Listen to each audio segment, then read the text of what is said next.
I think first off, I'd actually like to introduce myself in case people don't know, and particularly people on the line, who I am. I'm Stephen Walsh. I'm a Taungurong and Gunai man, and that is both on my father and mother's side. I actually, it's been an interesting time for me to be able to come out and speak about these, about a number of different issues. But it's most of all, I would like to pay my respects to the traditional owners on the land that we're actually meeting on today and we will be yarning on, and pay my respects to their elders, past, present and future. And to also recognise all other Aboriginal people that may be in this audience as well as online, and pay my respects to their elders, past, present and the future.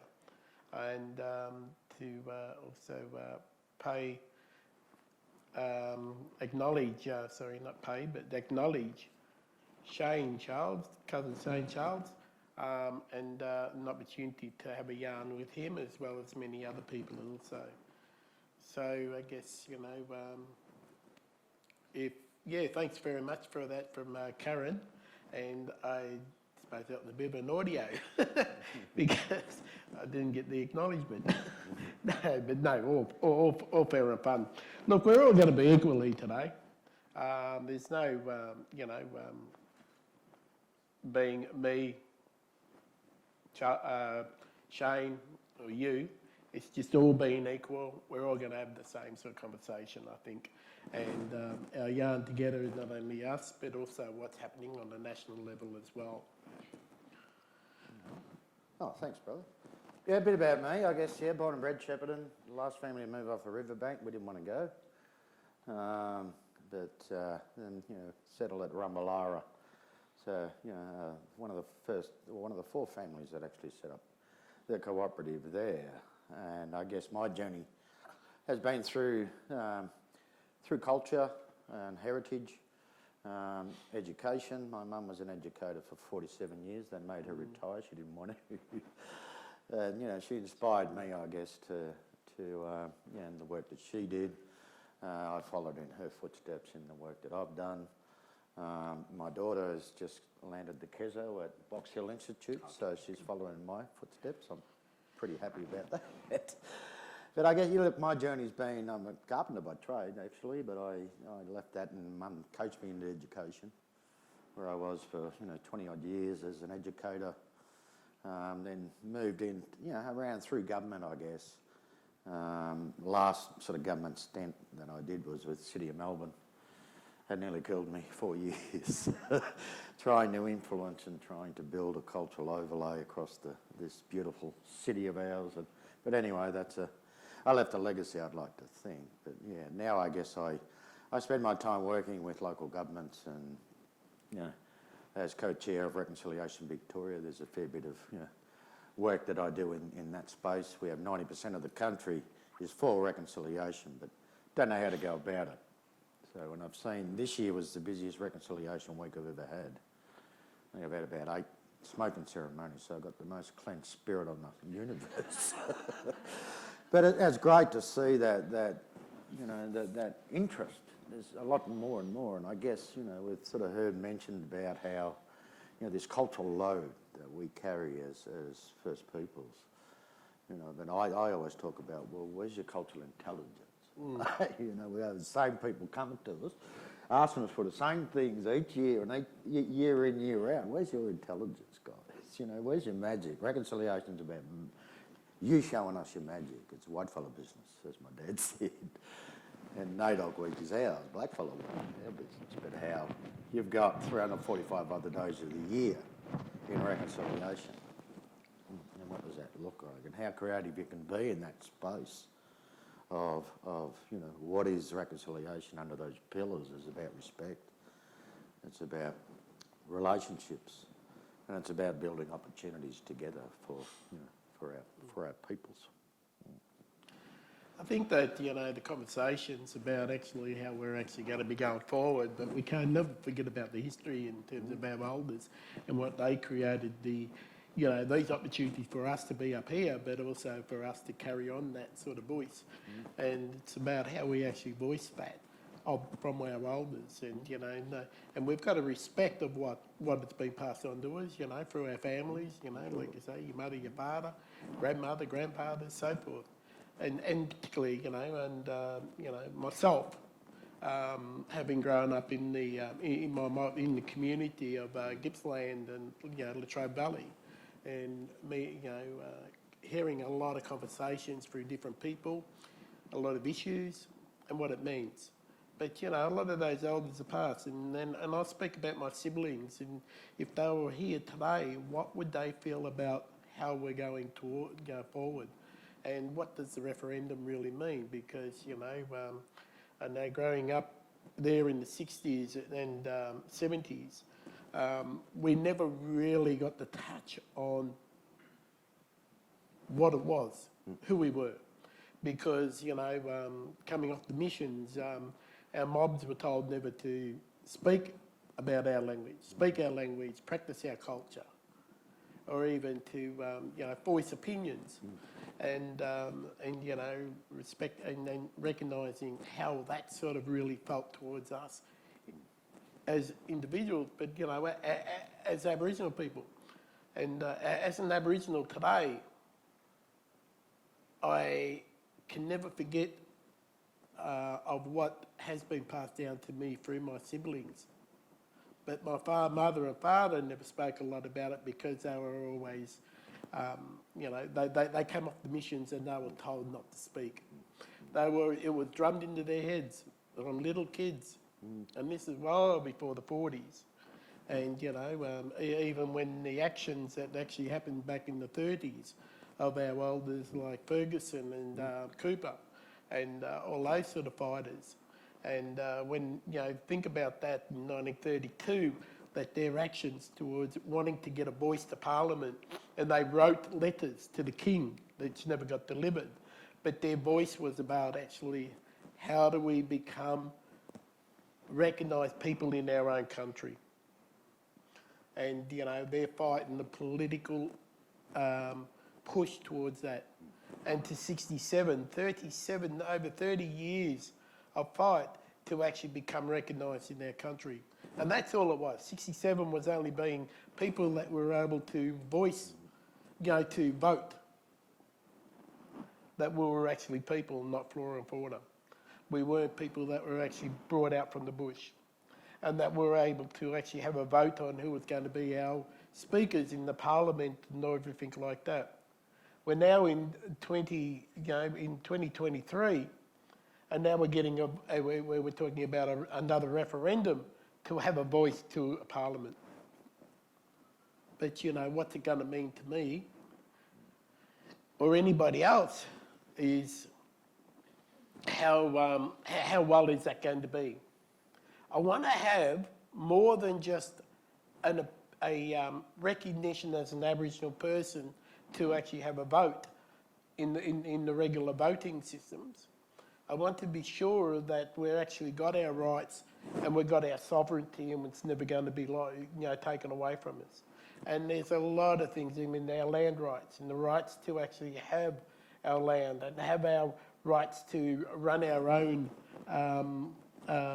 organisations and make our own opinions and our own managements, because we still don't have that. Government still interfere in our management. And, we've got to go further for that. And when we vote for yes, if we vote for yes or no, but I'm going to say yes, when we vote for yes, we've got to ensure that that's on the agenda and that these agendas are going to be fulfilled, that's actually going to complement us as Aboriginal people throughout Australia and the Torres Strait Islands. And so that, then that's got to be the opinion that we've actually got to say. We want our sovereignty. We'll never lose our sovereignty. We keep our sovereignty. We have our land rights. We have a right to our land. And we also have a right to our own management and our own say. And we want to educate. And we keep that education because we still are low in our education. We don't have that high level of recognition You know, we're within the, within education, our higher education still is underrepresented of Aboriginal people. And so, you know, how can we go forward? How can we be supported? You know, and then you've got the no people. To me, is a bit like, all we're doing is falling into say what is it that we really are voting for. Because the Aboriginal people are saying, or the First Nations people are saying, do you understand what we want? Do you understand who we are? Do you understand our history? You know? And do you understand what level of politics do we actually have in this country? And I think that's where it's all sort of been a downfall there, Shane. I think that, you know, we've never grown up in a way that's really given that. We've been told by our elders, by our family, by our parents and everything. But the rest of the community are still not listening to us. And there's a real first, you know, and I guess in terms of the reconciliation space, I've got over 140 odd multicultural groups biding for time with community, biding for time with our elders, biding for time to learn the stories. We share so many similarities in our morals and values and our cultures. So my grandmother always said to me, she said, son, one day we will live in a cultured world.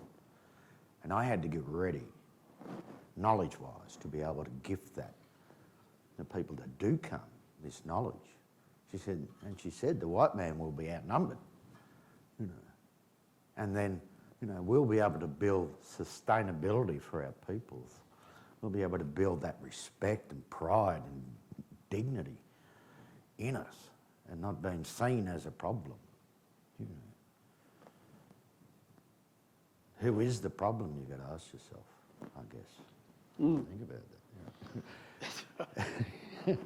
That's right. And, you know, and I guess it's an opportunity to create a whole new nation moving forward, really. It really is, and consolidate that respect first and foremost. Yes, we acknowledge the first peoples on a planet who are from here. They didn't migrate. We have no migration story. We have creation stories, and this is all the beautiful lens of culture and knowledge and wisdom. You know, they talk about the spirit of this country. They got no idea about the spirit of this country, to be honest. But wouldn't it be good to walk that journey together? Right. Wouldn't it be good to be able to create something where, no matter who you are and where you come from, you're accepted, you're respected, no matter the colour of your skin, you know, for your worth, for your integrity that you carry. And we've always had to carry that integrity, you know. Also, we carry the pain of the past. Where's an opportunity to draw a line in the sand, you know, and move forward together on a whole new healing journey? Because we're still carrying that transgenerational trauma. My trauma can probably never be healed, eh? Yeah. But at least we can work towards steps to ensure that history doesn't repeat. No. And that our children have an opportunity to take their place, you know, to know who they are, where they come from, but more importantly, you know, their place in society and their role moving forward, to carry the flag, to carry the voice, to carry all of the things that we have through the generations since colonisation and beyond. You know, and how it will, you know, the world's watching. The world's watching on this. Oh, yeah. Absolutely. You know, we're the last country to even be at this point where we shouldn't be. And it's that simple thing. You're standing there in your little cone of silence there with a piece of paper in the hand and your pencil. It's a simple yes or no. I said there will be no immediate effects at all. It's going to take generations. I was blessed to have Chief Little Crow and Chief Lewis Cardinal from the Canadian First Nations come stay with me for a week, and they unpacked their journey of treaties started in 1600s, been broken 11 times. But he said to me, he said, you won't see it. Your grandchildren won't see it. Your great-great-grandchildren might start to see it takes 7 generations to hit the grassroots for positive change. Yeah. To building, that esteem back up in our spirit, building our worth up, building our opportunities, for that solid foundation to move and keep moving up. Our journey's like that at times, and it's back this way, then it's back that way, And it's an opportunity for us to really take control of what we need in our community, to help our people rise up, to have this place saturated with academics. Wouldn't it be good? But everywhere, where you walk into, a lot of the businesses in the city, you don't see a black face. Oh, you do, but not from here. I mean, no disrespect in that. But, in the banks, in the corporate world, it's that rising above, being entrepreneurs, being accepted. And that acceptance is the thing where I'm not judged constantly. Sick of being judged. Yeah, that's it. Judged everywhere we go. Always under the microscope. Just getting a passport to go to Switzerland to the World Indigenous Dialogue Conference. Now, for the first time in my life, I've got to prove my Aboriginality, my identity. What the hell? What's that about? I know. It's an argument. Why are we still got to prove who we are? And, we can't walk into anywhere and just say, look, I'm black, I'm Aboriginal. But it's about actually who actually has a right to identify you as an Aboriginal.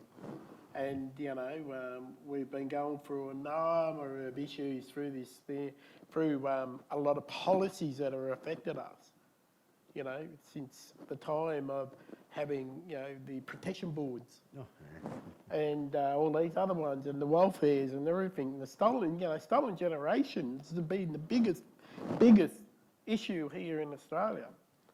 And it still continues today. As you mentioned, our kids are still being taken away. And their culture is, the right to understand their culture has been taken away. I've heard people say, even in education in schools today through, just as an identity to understand of who they are. So kids that are in that, what do they call, family care, don't have cultural plans. But what does the cultural plan mean? It's about actually giving the right for those children to have their identity, being right to actually be actively involved in their culture. Right? Not to come out there 10, 15 years after they've been through in a home care situation and then start looking for who they are.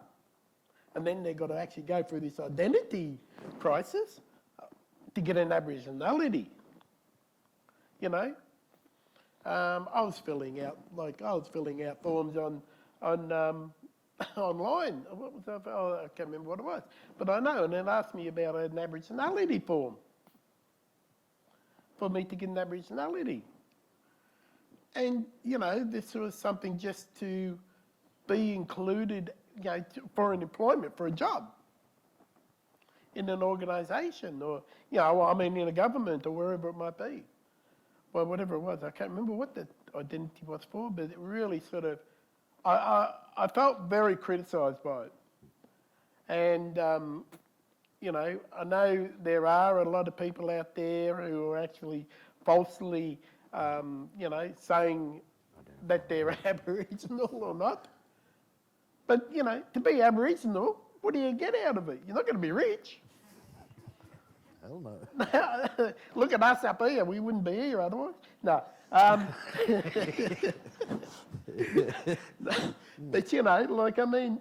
it gives you nothing more than what you already receive. You have a healthcare card to give you free medical, to give you a right to be represented in a court, for a legal aid commission or something or other, Victorian legal aid, housing, education, all those sort of things. Non-Aboriginal people will actually get all that. Aboriginal people get that. But we've got to give an identity. Hey, we're going to fill out an identity. Even to come to university, we've got to show that we're, you know, to get, what do they call it? Ab study, eh? Ab study. We've got to get a identity, you know, prove that you're Aboriginal. It's no different to actually the way you actually fill out to become a student. No different. But as Aboriginals, we've got to actually prove who we are. It's a shame, eh? It is, and it's that constant justifying our existence day in and day out. Yeah, yeah. It just makes you sick. And it, you know, and it carries all of that energy, bad stuff from the past, the trauma, carries all of those things. It takes us right back to that space. And when I read that, I went, ugh, I just felt sick in the stomach. I still have to justify who I am, where I come from, you know. And what's the gathering of that stat for? We walk around with dollar signs above our heads, right? As Aboriginal people in communities. Oh, we're a commodity. Our data's a commodity, absolutely. You know, and I guess out of closing the gap and the failures of it, and we talked about having, you know, and the governance work that I've done in the past, about holding that data as gold in our communities, that we house it. We have control of it. Because government need it. And it's about having a bit of control of data, of our rights, of, you know, being able to walk freely. You know, my grandparents and great uncles and aunties talked about that, walking freely, being able to. You know, I grew up, well, I wasn't allowed in my girlfriend's house because I was black, or my dad was sent off to Sydney for carnal knowledge because he was 17 and she was 16, but because she was white. And that put him on a whole different journey for himself. He died a very angry man, you know, very passionate about, you know, doing the right thing. It was old school, but, you know, he was done wrong by it, as so many of the past have.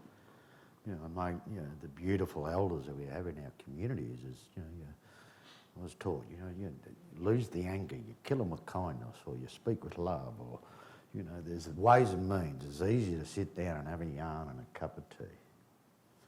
You know, it's simple as that. You know, and out of that we find that middle ground, we find that understanding, and we are the most understood people in this country. And it's time to understand, it's time to work together and walk together. You know, and we need your support to be able to do that. Now, I can't talk a lot about treaty because I'm on the assembly. So we can't sort of talk too much because we're sort of like in caretaker mode. Went to go to the treaty basketball game, and I was there to play Didge, but I wasn't allowed to because the voting still hasn't been finalised for the treaty assembly. Delegate. Yeah. So, other than the very fact that, you know, Chief, you know, we've gone down this path. I was at Premier and Cabinet working at the time, and past Minister Natalie Hutchins, known her for quite a few years, and she said, Shane, I want to do two things. She said, I want to put the flag on Parliament. I said, beautiful, deadly, awesome. Took her 5 years to get it done, but she got it done. And then she wanted to go down the path of you know, having the conversation about treaty and what that might look like. But the thing was, because I worked with government, I was gagged. I wasn't going to say anything at the treaty conversations. So now I'm out of government, look out. Bring it on. But how, it's you know, and like Surrey Day, like you can imagine the euphoria, right? After the day after the yes vote in the referendum. And my mum and dad talked about it. You know, it was just so moving and healing for our peoples. And then we waited, and then we waited, and then we waited. We're a patient people, don't worry about that. We've got resilience. And then sorry, you know, we waited. Kevin Rudd took the step and said sorry, and that was so healing for a lot of our peoples. It really was. And then we were still waiting. What's next? Even with a yada claim, you know, where Judge Onley said, no, I'm sorry, but the tide of time has washed away your rights. Let's hope the tide of time doesn't wash it away this time. And, you know, and that's, you know, here is the biggest opportunity for this country ever. I think that, you know, you're right. You know, they want us to put a nomination in to become on the treaty and a delegate for Victoria. You know, I as one have actually done that, you know, and there's a lot of interesting questions. But, you know, I remember when we actually first, even before the assembly started, I was given the opportunity to work with many other mobs from around Victoria to come together and have a yarn about it, have a talk, discuss about what an assembly would be or a treaty. And I think that we really didn't hit it, and I don't know that we did. But then the assembly we went for a voting thing, and I'm sure all us mob around Victoria were a bit confused how to vote it, how we're voting and everything like that. I mean, we didn't even know. I mean, I didn't even know that I should have been voting in the southwest because I live in the southwest region. This is the first assembly, And I always thought I had to vote where my traditional owner group was. So I voted in the north. I thought I had to vote in the northeast up there in Shepparton and that, you know, because that was where Taungurung mob was. Well, when I went to actually do the vote, they said, "Where do you live?" And I said, "Blah, blah." And, you know, and they said, "Well, you're in the southwest region, you have to vote there." But I was standing as a candidate up in the northeast.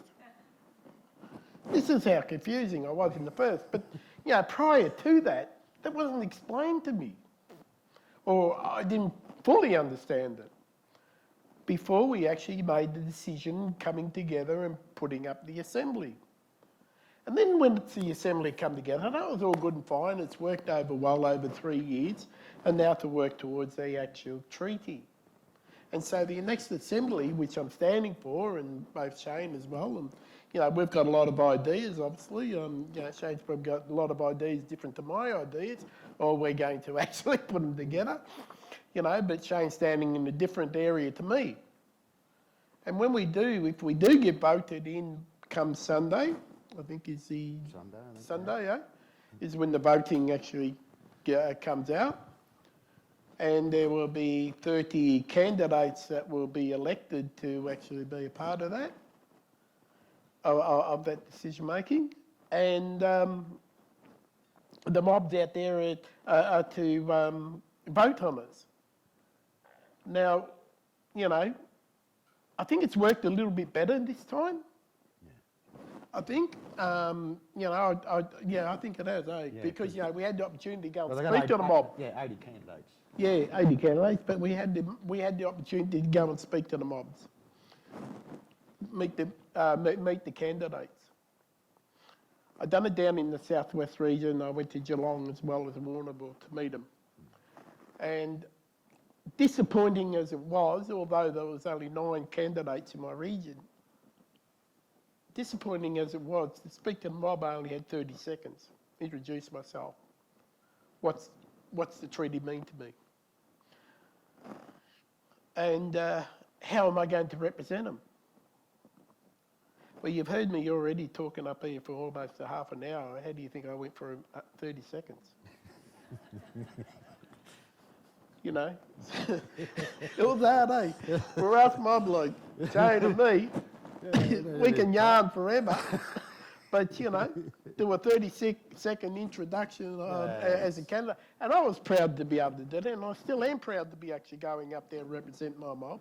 And whether if I get the votes or not on Sunday, I'm still going to be proud that I actually went up there and spoke to the mob, and the mob got to meet me and what I stood for.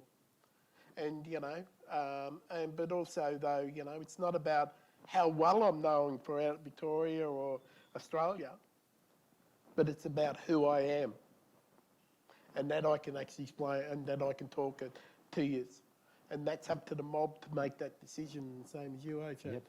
You know, I don't know how you went doing it. I don't know. I'll soon see. I guess, but it's, yeah, look, and it's a learning for us all, isn't it? As we go through the years, I guess. But, you know, one of the things is that, you know, a question that I have, which, you know, Chief Lewis put in my head, he said, well, you know, treaties don't work on a state level. It's got to be a national level. But I think we've set up the foundations, I think, for whatever's going to happen moving forward. Our biggest threat is that if there's a change of government in this state, they can just throw it out. So, you know, then it puts us back. So, That's but, yeah. That's right, and that's the same way as I think that we've recognised that in the past in the federal in federal government. You know, when we had ATSIC, and then and you know Johnny Howard got into power. He put up a 10-point plan, on us, The week and all that sort of stuff. Where we end up. So you know, it doesn't matter what government is, but we've got to be sure if we're going to have a treaty that it's going to be committed and it's going to be in concrete. And so that whatever government is in, they're going to listen to us. And we can advise them, we can give them that, you know, that understanding of who we want to be. So we're going to be standing up for next 3 years if we get in, whoever it is that gets on the assembly, is going to pass it on to the next one and the next one. And that's how we actually educate within our own generations. Our next generation. We are only this generation now of what we learnt from our past generation and the generation before that. And generation before that. 70,000 years of generations has been passed down. And the colour of our skin has never changed. And the colour of our blood has never changed. And the connection to country has never changed. And the connection to our mother has never changed.